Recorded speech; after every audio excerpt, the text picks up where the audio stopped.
নাই যে পৃথিবীতে শয়তান আছে এবং তার থেকে আপনাকে বাঁচতে হবে, শয়তান এইভাবে কাজ করে আর আপনাকে তার বিরুদ্ধে এইভাবে যুদ্ধ করতে হবে, এরকম কোনো গাইডলাইন কোনো সিলেবাস কেন নাই? এই জন্য যে যখনই মানুষ শয়তান সম্পর্কে সচেতন হবে, অসংখ্য ব্যবসা অসংখ্য বিজনেস বন্ধ হয়ে যাবে। যদি আপনার সাইকোলজিকে ম্যানিপুলেট করতে না পারে, তাহলে যত সামাজিক যোগাযোগ মাধ্যম আছে যারা মানুষের মনোযোগকে ধরে রাখার জন্য জাস্ট মানুষের সাইকোলজি কিভাবে কাজ করে, কিভাবে মানুষকে ফেসবুক ইউটিউব টুইটারে ব্যস্ত রাখা যাবে এর জন্য গবেষণা করে তার ফিচার সাজায়, আপনি যখন নিজের মনের বিরুদ্ধে যুদ্ধ করবেন তখন এগুলো লস প্রজেক্ট। আর যখন আপনি নিজের মন মতো চলবেন তখন এগুলো প্রত্যেকটা প্রজেক্ট লাভজনক। যখন আপনি নিজের মনের বিরুদ্ধে গিয়ে পর্দা করবেন তখন ফ্যাশন ইন্ডাস্ট্রিজ বন্ধ হয়ে যাবে, আর যখন মন মতো চলবেন তখন ফ্যাশন ইন্ডাস্ট্রিজের বিজনেস চলবে। এরকম প্রত্যেকটা ধাপ আছে যা শয়তান ম্যানুফ্যাকচার করে রেখেছে পৃথিবীর মানুষকে ভুলিয়ে রাখার জন্য। কি ভুলিয়ে রাখবে? সালাতের কথা? জি না। শয়তান আপনাকে কি ভুলিয়ে রাখবে? সিয়ামের কথা? জি না।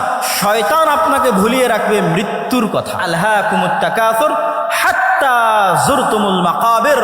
কবরে না যাওয়া পর্যন্ত আমার এবং আপনার মনে হওয়ার চান্স নাই যে আমি আপনি মারা যেতে পারি। আজকের পৃথিবী এতটা ব্যস্ততম পৃথিবী, আজকের টেকনোলজি এতটা ব্যস্ততম, আজকের মোবাইল, আজকের টেকনোলজি, সামাজিক যোগাযোগ মাধ্যম মানুষকে এমন ভাবে আঁকড়ে ধরে আছে, অবৈধ সম্পর্ক মানুষকে এমন ভাবে আঁকড়ে ধরে আছে, ক্যারিয়ারের চিন্তা, দুনিয়ার চিন্তা এমন ভাবে আঁকড়ে ধরে আছে যে আপনি মাসকে মাস, বছরকে বছর চিন্তা করতে পারবেন না যে আপনি মারা যাবেন। হাত্তা যুরতুমুল মাকাবির। আর এটাই শয়তানের টার্গেট, যেন আপনি কোনোদিন ভুলেও স্মরণ না হয় যে আপনি মারা যাবেন। আমাদের নবী মুহাম্মদ সাল্লাল্লাহু আলাইহি ওয়াসাল্লাম সম্পর্কে সংক্ষিপ্ত মৌলিক দুই একটি কথা জেনে নিয়ে আমরা তার জীবনী থেকে মৌলিক শিক্ষাগুলোর আলোচনার দিকে এগিয়ে যাব ইনশাআল্লাহ।